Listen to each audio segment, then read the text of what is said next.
نحمدہ و نصلی علی رسولہ الکریم۔ جی اب سورہ رعد کے بعد سورہ ابراہیم کی تلخیص میں کر رہا ہوں۔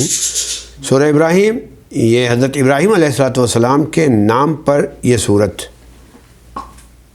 بعض انبیاء کے نام پر سورتوں کا نام رکھا گیا ہے۔ یہ بھی مکہ میں نازل ہوئی، اس میں 8 لیکچر ہیں اور 52 آیات ہیں۔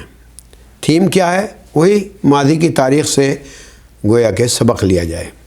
بیک گراؤنڈ کیا ہے؟ 11 سے 13 نبوت تک، یعنی بالکل حالات جب حضور کے قتل تک پہنچ گئے تھے، مکے میں رسول مقبول صلی اللہ علیہ وسلم کا اور اہل ایمان کے خلاف ظلم و ستم کا ایک آندھی کیا، ایک طوفان برپا تھا، سازشوں کا ایک طوفان تھا۔ حضرت صلی اللہ علیہ وسلم کو مکے سے نکالنے، قتل کرنے کے منصوبے چل رہے تھے، مگر ان حالات میں یہ تھیم پیش کی گئی کہ اب بھی وقت ہے ماضی کی تاریخ سے سبق لے کر ناشکری چھوڑ کر تسلیم کر لو حق بات کو، اس طریقے پر کہ آیت نمبر 1 سے 4 تک قرآن کا تعارف اور مقصد نزول قرآن بتایا گیا۔ آیت نمبر 5 سے 8 تک سبق آموز ہسٹری بتائی گئی، خاص کر حضرت موسیٰ علیہ السلام کی ہسٹری، جس میں جزا، سزا، شکر، کفر سب سبق آموز واقعات تھے۔ آیت نمبر 9 سے 17 تک ایک مفصل تاریخ شکر اور کفر کی کشمکش کے متعلق بتائی گئی۔ آیت نمبر 18 سے 23 تک محسوس مثال دی گئی کہ کافروں کے کرتوتوں کی آخرت کی ڈسکسنگ کا کیا نمونہ ہے۔ آیت نمبر 24 سے 27 تک کلمہ طیبہ اور کلمہ خبیثہ کی ایک محسوس مثال سے بتایا گیا۔ آیت نمبر 28 سے 34 تک اللہ کی نعمتوں کا شکر ضروری ہے، ورنہ عذاب بھی آ سکتا ہے اور نعمت چھن بھی سکتی ہے۔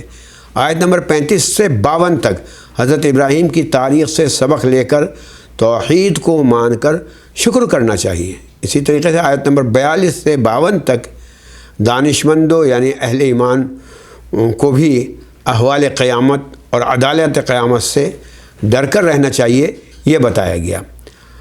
آگے بیک گراؤنڈ سورہ ہجر اس میں لیکچرز جو ہیں وہ 5 ہیں، اور ان کا زمانہ نبوت جو ہے سورہ ہجر کا یہ بھی 12-13 نبوت ہے۔ تھیم اس کی یہ ہے کہ قانون جزا و سزا، ہسٹری جو ہے وہ آفاقی اور نفسی کے ذریعے سے بتائی گئی ہے۔ اس میں آیات 99 ہیں اور مکے میں یہ نازل ہوئی۔ بیک گراؤنڈ کیا ہے؟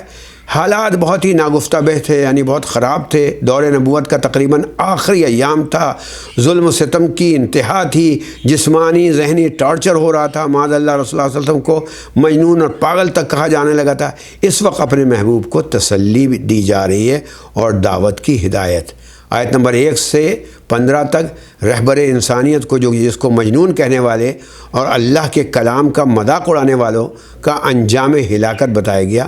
آیت نمبر 16 سے 26 تک عقل والوں کے لیے آفاقی دلائل توحید و آخرت کو سمجھایا گیا۔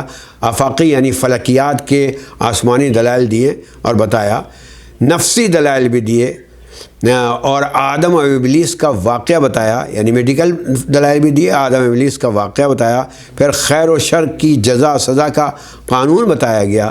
آیت نمبر 51 سے 84 تک جزا سزا کو تاریخی واقعات سے بتلایا گیا کہ جزا کس کو ملی، سزا کس کو ملی۔ آیت نمبر 51 سے 65 تک حضرت ابراہیم کا قصہ بتایا گیا۔ 57 سے 77 تک حضرت لوط کا قصہ بتایا گیا۔ 76 سے اور 79 تک قصہ اصحاب الایکہ یعنی مدین کے قوم کا جو ہے وہ قصہ بتایا گیا۔ آیت نمبر 80 سے 84 تک اصحاب الحجر، جس پر یہ سورت کا نام رکھا گیا، یعنی قوم ثمود کا واقعہ بتایا گیا۔ آیت نمبر 85 سے 99 تک حضرت صلی اللہ علیہ وسلم کو تسلی دی گئی اور دعوت کی تلقین کی گئی۔